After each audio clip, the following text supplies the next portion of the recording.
Welcome, everyone. I'm not too sure what I'm going to be calling these episodes, but today, and I've written this down, the focus is on discipline, identity, and performance. For those of you that have no idea who I am, you've just seen a guy with a great beard, brilliant skin, and a mic, and you're wondering who I am and my background. My name is Gordon Williams. I'm co-founder of Believe in Greatness, arguably the number one public speaking organization in the UK. Our area of expertise is helping individuals learn how to communicate under pressure. This is very important if you're going to job interviews, you're presenting in front of senior stakeholders, or pitching your business. Most of us would agree if we're having conversations with our friends or family members, we'll be able to be ourselves. Even if we made a mistake, it wouldn't matter much. The stakes, the pressure is very low. But when we enter the unknown and you're tasked with presenting in front of senior stakeholders, you're pitching your business, it's a lot more challenging. And that's because of the pressure that you're feeling. But the one thing I would say is that the problem is not public speaking, it's the fear of public perception which stops you from doing the public speaking. Because at the forefront of your mind is, do they like me? And when you're presenting and people have a straight face and don't look interested, you automatically think that's a reflection of you as a person and your performance up until that point. And that makes it very difficult for you to do a good job. And at Believe in Greatness, over the last 4 years, we've been helping professionals and students learn how to navigate through that discomfort and communicate really well, irrespective of the context, if they're speaking one-to-one or one-to-many. Before that, I was working at JPMorgan, and my job profession was a project manager. And that's where I would like to start. But getting even to JPMorgan wasn't straightforward. I finished my master's in management, finance and accounting at the University of Leicester.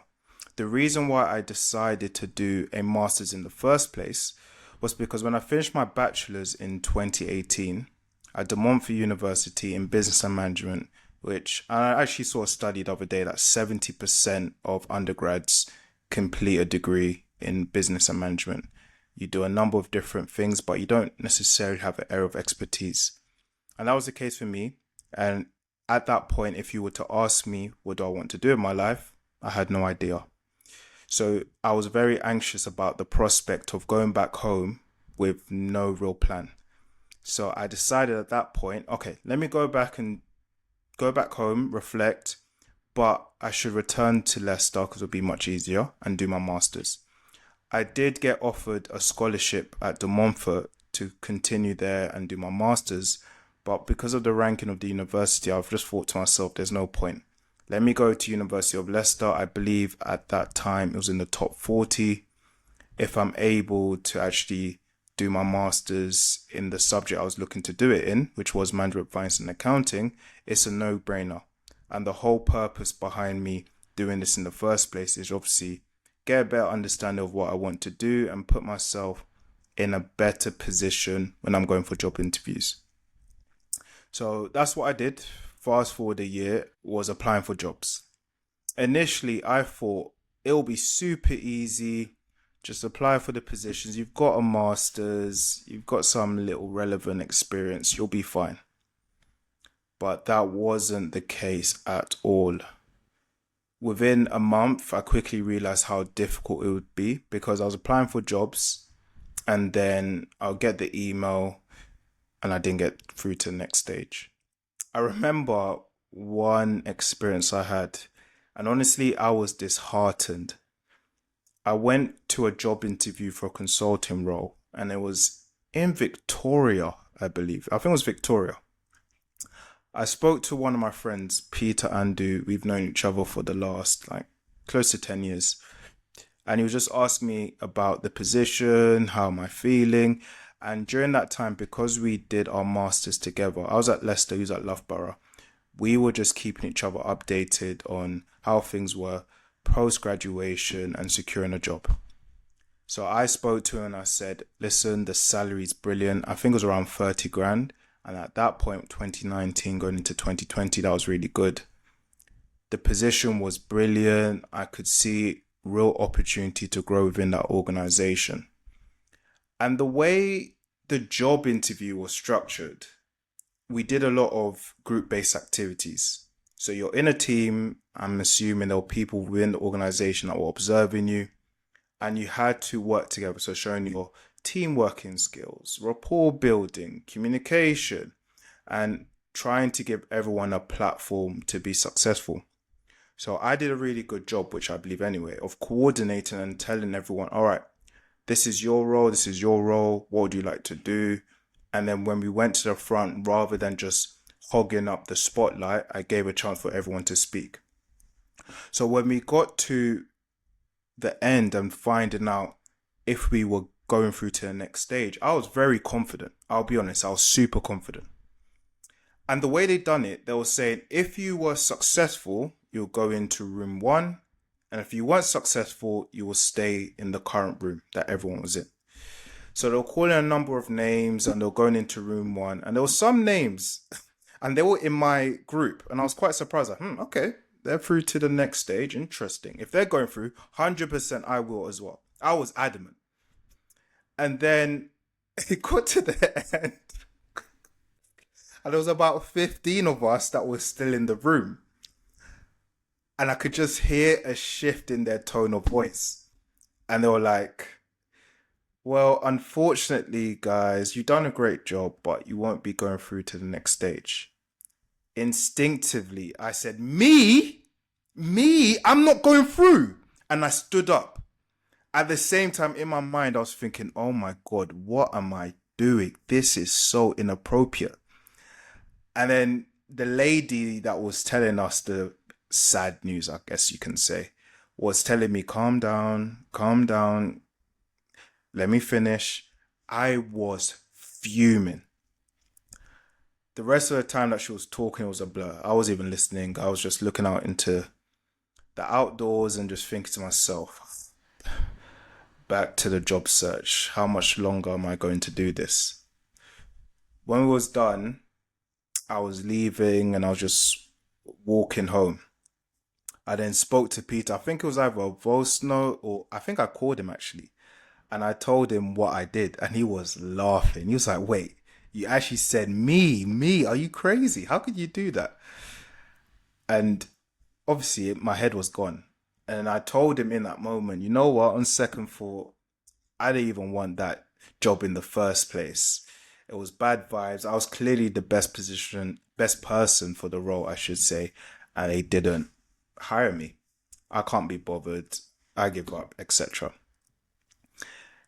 When I coach a lot of professionals now and I look back on that experience, I've realized what I was experiencing, and that was cognitive dissonance. In a nutshell, that is when you're unable to accept your current reality and you displace your existing belief with a new one. For example, you're in a Monday morning meeting. Your manager's speaking and he's asking everyone to share their suggestions. Because you're anxious, you create a new belief, which is, I don't need to speak. And the reason why you're saying that is because you're uncomfortable. What ends up happening, you miss out on an opportunity to gain visibility. Someone else raises their hand. They'll say the exact thing that you're thinking. You realize you're an overthinker, you're frustrated. They've taken advantage while you haven't. You could be at a networking event. Going into that environment, you knew you were looking to increase and broaden your network, speak to new people, etc. But because you feel anxious or there's a lot of people there, a lot more than you were expecting, you tell yourself, I don't need to introduce myself to anyone. I'll just keep to myself. In that situation, changing your existing belief with a new one, displacing it, just to make yourself feel more comfortable with your current circumstances. And rather than holding myself accountable because I was embarrassed and I was adamant I'd get that opportunity, I told myself, oh, you know what? I didn't want it in the first place. And that was something I was doing every single time I experienced a setback. It was also very difficult for me because, and honestly, I'm not blaming my mum, but because she was very keen to see me do well, every single week she would come into my room and ask me, "Oh, Gordon, how's the job interviews going? How's the applications?" And I was saying, "Yeah, it's fine," or "There's no update." And every single time she asked, time was passing and I was still in the same position. I then quickly realized I need to earn some money, so I worked at Coral. I started as a customer service assistant, then I got a promotion to customer service manager, and I was in that position for 8 months. Every single time I left my house, I was in my blue polo. I was embarrassed. I couldn't believe what was happening because not only do I have 2 degrees, I'm clearly intelligent. I'm applying for jobs. I've been intentional. I think during that 8 month period, I probably applied to over 400 jobs. I heard back from under 5%. So you can imagine the toll that had on my mental health. And then going into a store that I was managing that didn't require any of the skills I learned during my time at university, because honestly, I would have my phone, I would be leaning against the table, I'll be watching TV shows, and I'll just be putting through bets. And that was it. I'll talk to some of the customers, some of which became very close with, but I wasn't doing anything that was complex, to be honest. So mentally, I was in a very, I would say, challenging place, but I was able to get through that. After that 8 month period, I applied for a role at a company called Explory. They were a startup, and pretty much what they did was provide their clients, which were typically trade shows such as Informa, insights on how well their events were doing. And they done this through surveys, pretty much. How likely are you to recommend this event to your friends or family members, customer satisfaction, etc. And this actually was quite an interesting role. I went in as a customer analyst, and the core of my role was training clients on how to use the platform, pretty much. So I was thrown straight into the deep end, running training sessions, and it was quite nerve-wracking, to be honest. And growing up, I was naturally an introvert, someone that wouldn't speak much, and yet that was the core of my new role. But I embraced it. I was super excited, and it was a great opportunity. The team was very small. And talking about the organization here, headcount was about 25 tops. So I got to know everyone, including the founder, who I built like a very good relationship with. And I had a lot of different opportunities. Bear in mind, obviously, this is a company that's in the event space. Due to the pandemic, my role became redundant. Main reason for that was because our clients were no longer running events, because running indoor events was not allowed during that period. So they weren't renewing their contracts. There was less work to do. So I was put in a position where I was made redundant. I got a payout, and then I was just back to square one. The good thing was I got paid out, so I wasn't necessarily in a financial situation where I felt that pressure to get a job right away. But at the same time, I knew I didn't want to experience what happened before when I was at Coral and I had to wait 8 months. So I applied for a number of different positions, and I was successful in getting a project management role with no experience through a recruitment company called Grace. And they focus on change and transformation. What they pretty much did, if I can remember, is that they typically hired graduates. They didn't put you on a high salary, but what they did was they'll upskill you, help you to get relevant qualifications in whatever you're doing. So in my case with project management, I was able to do my Agile PM Foundation, Agile PM Practitioner. then if I stayed on, I could have done some other project management qualifications. And from your first rotation, you would work at some very good organizations. Some of their clients included, from what I remember, British Business Bank.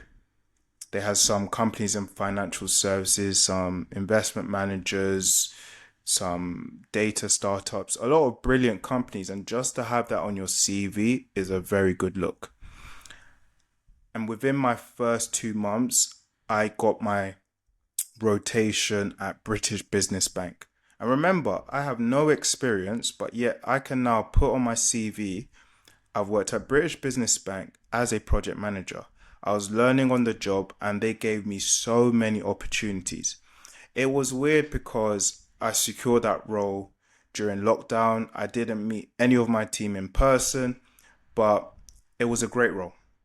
Great environment, although I was literally in my room, but I enjoyed it. I was there for approximately 8 months. And in that time, I successfully delivered 5 projects simultaneously. I was put into a very influential role. I was engaging with senior stakeholders. I was delivering projects end to end. And up until that point, in terms of the quality of experience, it was second to none. If I was in any other company, a lot of the stuff I was able to do probably would have taken me 18 months to 2 years, but I was able to do it within 6 to 8 months. So very rich experience. Because of that, and I knew my value, I spoke to basically my main contact in Grace, who I had a regular touch point with. They'll see how things are going with British Business Bank and they'll provide me with additional support if necessary. So I scheduled a meeting with them and said, just based on everything I've been able to achieve, and I listed it out, I believe I should be getting a promotion to the next level. Because with the current salary, I shouldn't be doing as much as I currently am. And I gave a real strong business case to get a promotion. They then told me, to be honest, this is what we expect. That's no reason for you to get a promotion. I didn't agree with them, but I'm actually happy with myself that I at least summed up the courage to initiate that conversation. After obviously they told me I'm not getting a promotion, I said, all right, cool. Let me start applying for jobs. So I went on LinkedIn, came across a role at JPMorgan, and I applied. I remember it was my birthday when I got a call from the recruiter. Honestly, it was like the best birthday present. I got a call from the recruiter who was offshore. And he said, hey, we've looked at your application. We're very impressed. We'd like to invite you to the next stage of the interview process. I said, of course, 100%. Yes, let's do it. And then I only had 3 stages. First interview was with the executive director, who ended up being my manager. Second stage was with executive director at the time, but became the managing director and was the head of the London team. And then I had a final stage interview, which was pretty much just to make sure it's a great personality fit. But by that point, it was a formality. So the first 2 interviews were really important. With the first interview, he did tell me in the first 2 minutes, I was the first person he spoke with, and we built a rapport very quickly. When I look back on my experiences in that interview in particular, unlike other interviews where I felt this need to impress people and put on an act, I was truly being my authentic self. Didn't put on an accent, didn't pretend to be someone I wasn't. I was just trying as best I could to build a connection with the person that was interviewing me. I was asking them a load of questions and I was really interested more than anything. JPMorgan, I've heard so much about it. What is it like? What can I expect in my first 30 days in this role? What are the key skills you think I need to be successful? What more can you tell me? And I was just trying to absorb as much as I could. Even during the interview, I was just writing things down. And I think he appreciated that. When he was asking me about myself and the things I like to do, rather than giving surface level answers, I was generally sharing my interests, telling him about my love for football, being a supporter of Man United, at one point thinking I could make it as a professional, but I'm absolutely terrible, things I like to do outside of work. And just in the space of 25 minutes, it really felt like, and I'm sure it was also the case for him, like we knew each other. And he went on to tell me 3, 4 months later, just from that interview alone, he knew that he would be hiring me. And that's something to really take away from that experience. Try to be yourself, because that is how you stand out. After that interview, I heard back from them 3, 4 days later. I was then invited to the second stage of the interview process. And that was a bit more of a grilling. I felt a lot more pressure, but I just answered the question. I was very laid back. I told them I don't have the experience, but just from my time at British Business back in a short space of time, I was able to get up to speed very quickly and show my value. They were upset when I left, and there's a reason for that, because my presence was felt and I was just in my flow state. Everything I was saying, in the back of my mind, I was just thinking, oh my God, Gordon, you are killing it. And I could just tell from her face, even though she tried to not give it away, she was impressed. And then she's like, yeah, that's good. We'll most likely invite you to speak to someone in the team, and then we'll make a decision. So she already gave away that, okay, cool, I'll be going through to the next stage. I had the next stage of the interview process. And as I said before, it was just a formality. It was just a personality fit. We're just talking for like 15, 20 minutes. And that was about it. I just asked them a few questions and we wrapped it up. I then started working at JPMorgan in, I think it was November 2021. I was super excited. At that time, for context, I was building Believe in Greatness, but really and truly, we put it on pause. And I'll tell you what I was doing at the same time. But just started at November, December 2021, super exciting. I was just thinking about the career I was going to build in this organization. I had this sense of pride when I told my parents, family members, friends, like, oh, you're working at JPMorgan. Honestly, that was my identity. Any person I met, I said, JPMorgan project manager. First thing I said, come on, it's a sure win. I talk to anyone. It could be in a social setting, networking, JPMorgan project manager. Everyone's impressed automatically. That is the power of that brand. And it made up my personal brand. And it was really good. I enjoyed it. I knew that from my experiences, I was going to take full advantage of this opportunity. From the jump, I was just trying to gain that visibility. And I was telling them about all of these things I was doing at British Business Bank, which I think would be of value. And very quickly, I was able to speak in meetings, talk with senior stakeholders, gain visibility even outside of the team. And that's something that put me in a very strong position to gain a promotion. When I look at myself in comparison to some of my peers that I started with at the same time, their mistake was they were very laid back and they were waiting for the opportunities to be given to them. And because they weren't naturally confident, they were comfortable with taking a back seat and not talking as much. Whereas for me, maybe due to my ignorance, I spoke up every opportunity I got. And getting those quick wins is really valuable in the long run. And those quick wins could be in a meeting, even though the question was already asked, raising your hand and asking a question. That is the game you have to play. Someone's talking, even though you're not really interested, asking a question, speaking up, sharing your thoughts. The meeting might overrun a little bit, but what are you getting as a result? Visibility. People in the team who have never heard you spoke, you're just joining, they don't know much about you. That is their chance. So that was my thing, and it really helped me to get a promotion within my first year or so. At the same time, I was working. Actually, let me take a step back. While I was working there, my business partner, Frederick Rafifa, as I mentioned, Believe in Greatness, we pretty much paused it at that point.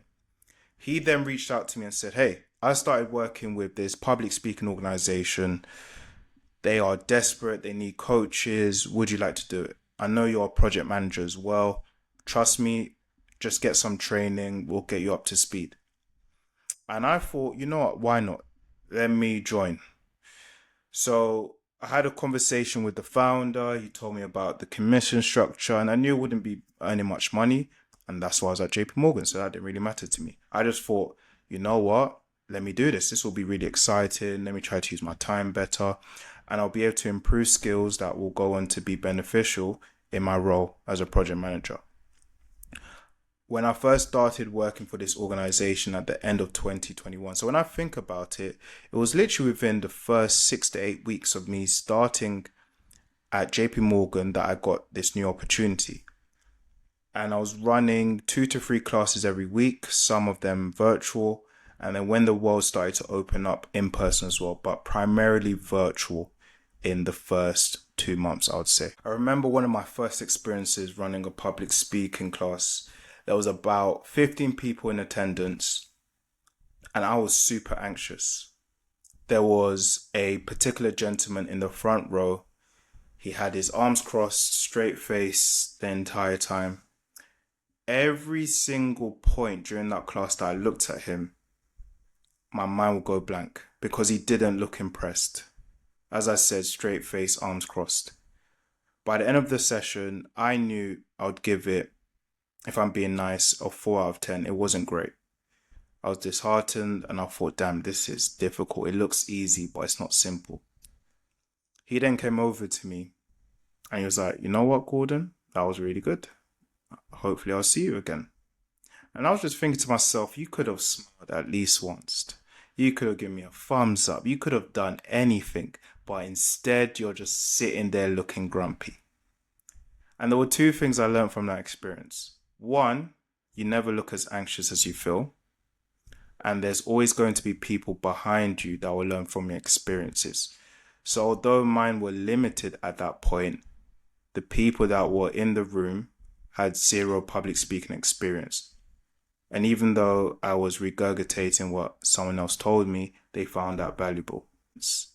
Even the most experienced speakers in history make mistakes at certain points, especially at the beginning. They may not have it on video, but I'm sure if you was to ask them, how was your first 100 public speaking engagements? They'll tell you it was terrible, as was the case for me. You're just looking at the finished article and that's what you compare yourself to. That makes no sense. And I think just from my experience from those opening moments at that company, resilience is really important. I could have given up so easily, but I said to myself, nah, I'll keep at it. And honestly, just through the training I received at organization, it was extremely beneficial when I was working at JPMorgan because I learned how to manage my nerves. And there was a number of things that they taught us, from diaphragmatic breathing, which helps you to regulate your emotions. So rather than breathing from your chest, which leads to your delivery being disjointed, you breathe from your diaphragm, your stomach. That allows you to lower your heart rate, and also you can build resonance in your voice. Studies have shown what leads to an increase in your heart rate, panic attacks, is when your inhales are longer than your exhales. You go, that's what leads to you panicking. If you want to lower your heart rate and feel more calm, your exhales have to be longer than your inhales. It's that simple.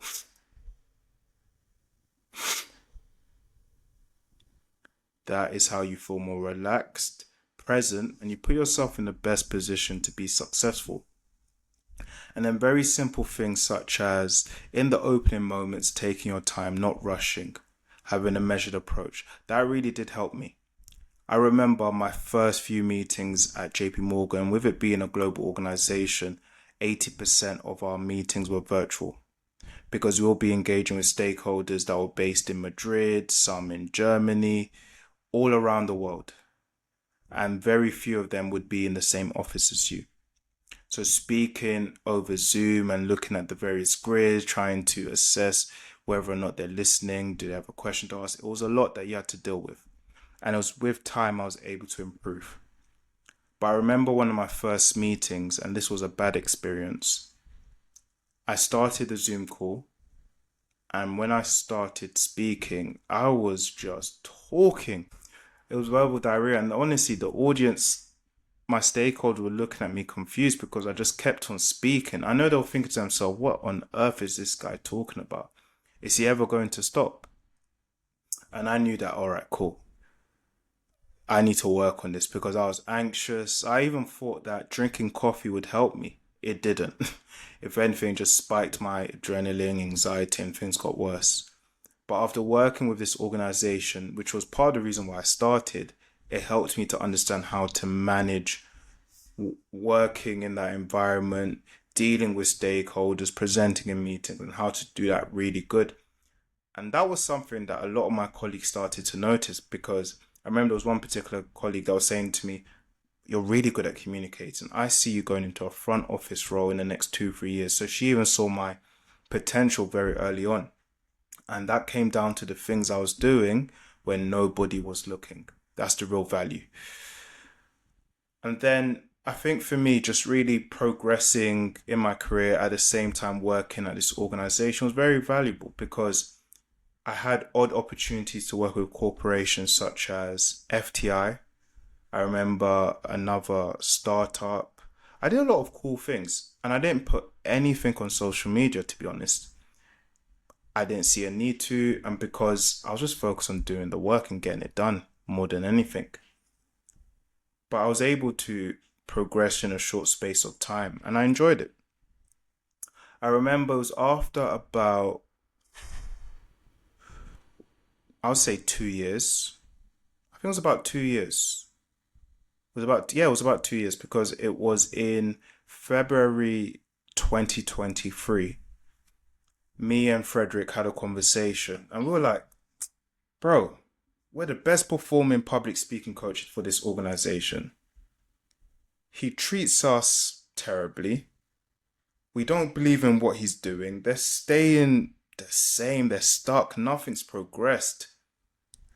We should do our own thing." And remember, I had belief in greatness. It was there, but wasn't really doing anything. So we said, okay, where we see opportunity, let's try and grow believe in greatness public speaking, and see if we can put ourselves in a position to start that in the next 6 months. So what we did was, while we was running public speaking workshops for this other organization, we were telling people to join our community. We started a Discord and telling people to sign up, but that didn't really work. And then I can't remember how it happened. I think I reached out to my old school at Bishop Tennyson, which is in Croydon. And I said to them that I've become a public speaking coach. I would love to come into the school and maybe provide some mindset coaching for the students. I then had a follow-up meeting with the head teacher, and he was interested in running a 6-week program which we called Speak Up. The whole purpose was to help the students learn how to grow a growth mindset, improving their communication skills, and start thinking about what they wanted to do with their life in the next 10-15 years. For our first program, it went really well, and it was a full circle moment for me, because when I was at Archbishop Tenson's, on average, I was getting kicked out every 4 to 6 weeks. The teachers were saying, and a lot of people say this, I wouldn't amount to anything. I'm a troublemaker.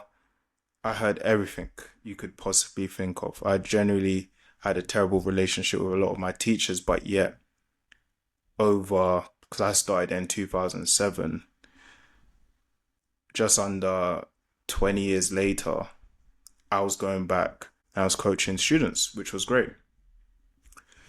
And then from there, that was in Feb of 2023. Then in, I think it was March, we did our first networking event.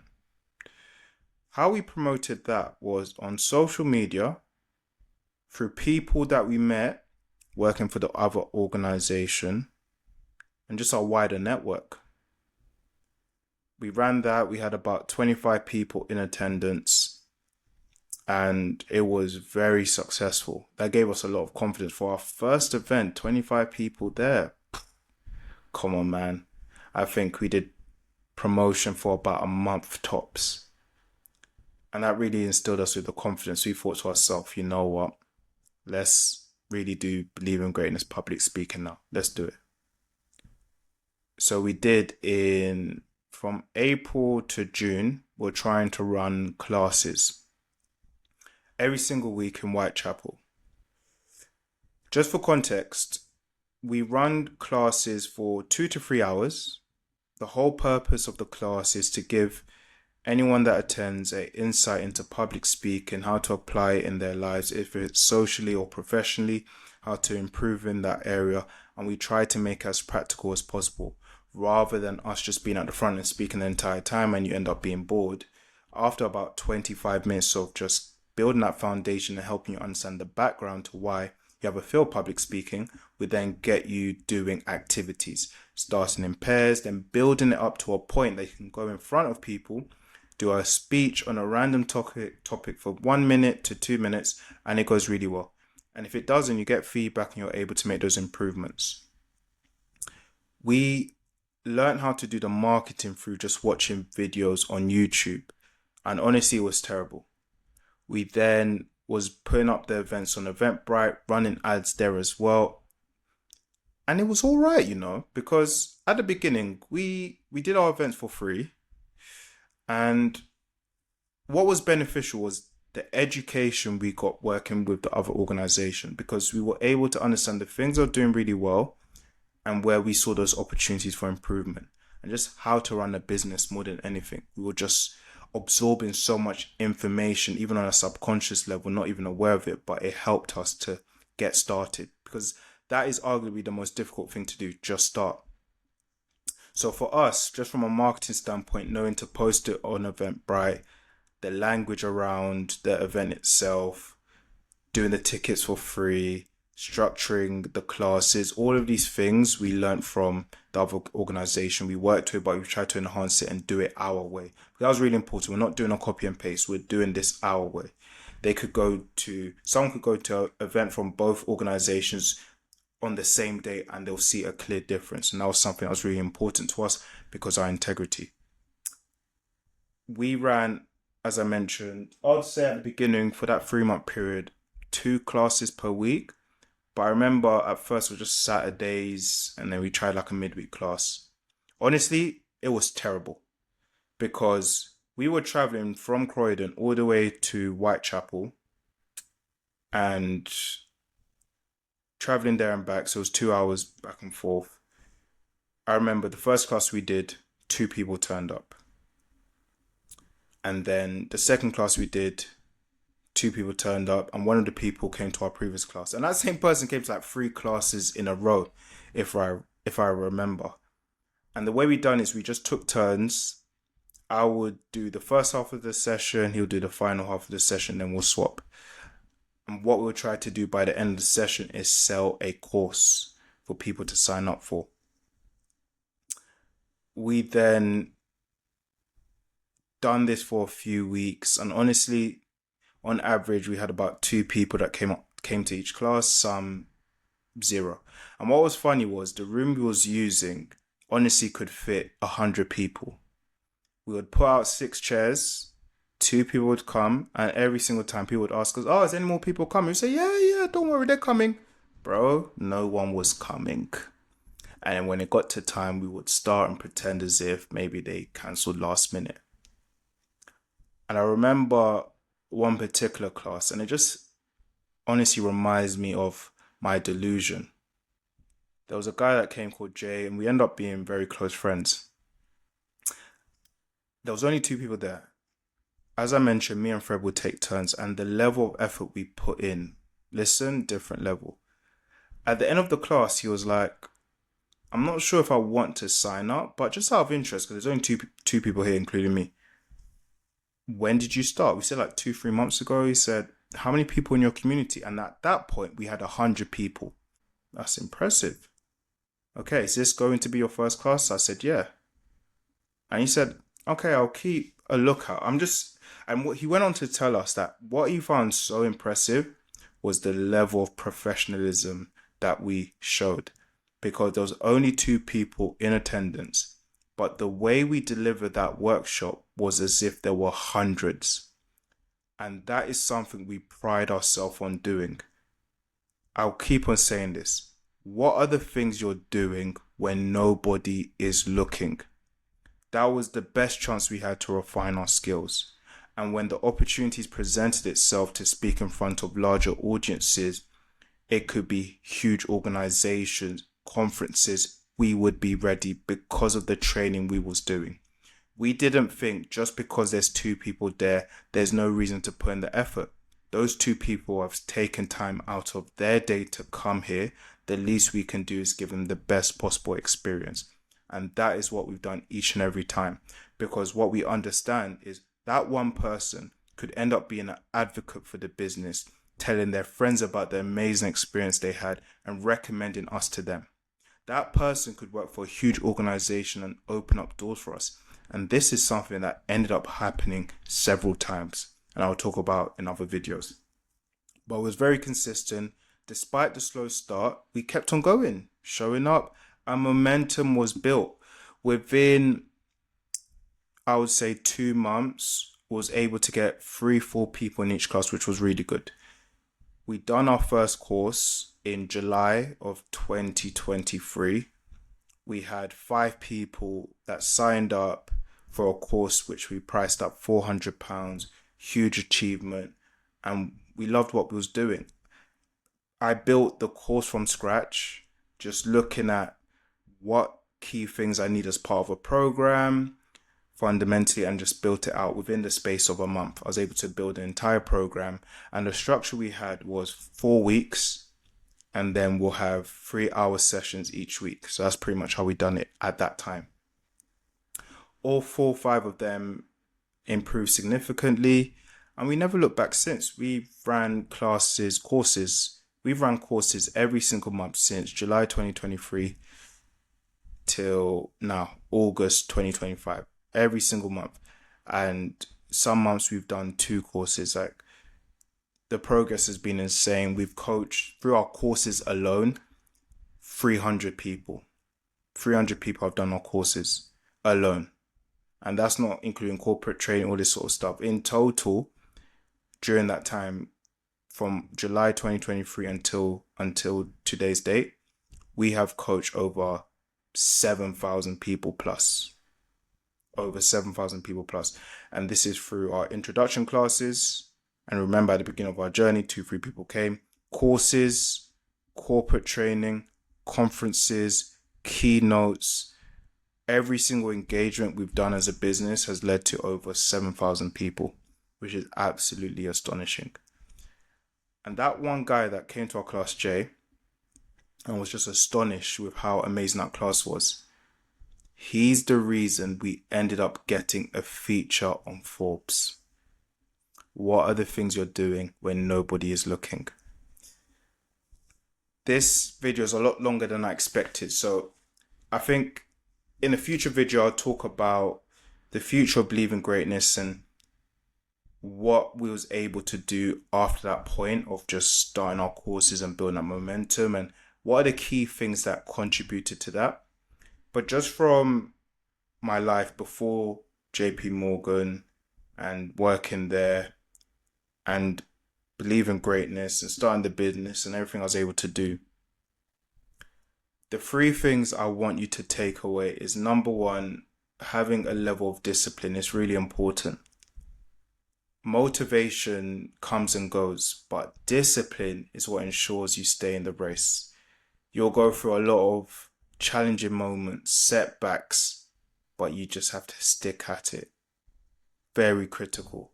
What are the systems you have which make it easier to be disciplined?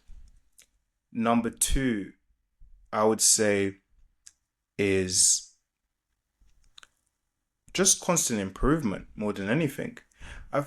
One thing I take from my experience with, and it was fortunate enough because I was at JPMorgan, there was less financial pressure. But the reason why I started working at that organization at the very beginning of my journey, 2021, becoming a public speaking coach, was not because I wanted to make money. Because if that was the case, I would have given up very quickly. And that is the problem. People go into business for the wrong reasons. For me, I wanted to have a very different approach. Less about money and more about value. I wanted to acquire new skills that will help me in the long term. And then by going into this industry, I realized there's so much value I could give other people. And that just gave me intrinsic motivation and satisfaction to continue. And then over time, I was able to start earning. But honestly, I didn't start earning any real money for the first 2 years. I really didn't. But I was doing it every single week. I was out of pocket. I was traveling all around London. I was putting hours into this stuff and I wasn't making any money. Most people would have given up. I didn't, because I understood the reason why I was doing it. Do you get what I mean? So I think developing those skills and that being your focus is important, but results may vary. I'm not going to say by having that approach, that's going to guarantee your success in the future, but it's going to help you understand what is necessary at the very least. Take your time, no pressure. Every single day, just think about how you can make that 1% improvement. That is it, really. Nothing else beyond that. And just keep on going and see where that takes you. But I've loved speaking to all of you today. This was a much longer video than I expected, but I will try to bring out videos once a month. I'll look at the comments as well to see what people want to hear more about, and then I'll just focus on that in future videos. But I hope you enjoyed it, and I'll see you next time.